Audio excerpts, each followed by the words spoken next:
সিজদার সময়তে কুকুর যেভাবে হাত রেখে দেয় সেভাবে রাখা নিষেধ। এটা মনে হয় বুঝাতে পারি না।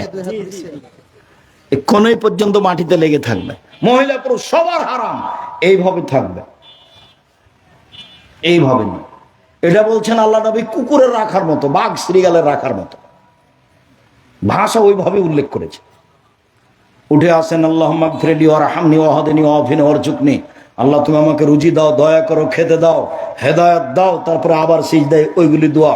এই হলো এক রেখাত। তারপরে এইভাবে আরেক রেখাত।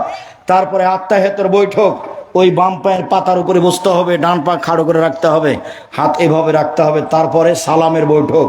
সালামের বৈঠক হয় 4 রাকাতে, সালামের বৈঠক হয় 3 রাকাতে, সালামের বৈঠক হয় 2 রাকাতে, সালামের বৈঠক হয় 1 রাকাতে, সালামের বৈঠক 4 রাকাতে, জোহর আসর এশা।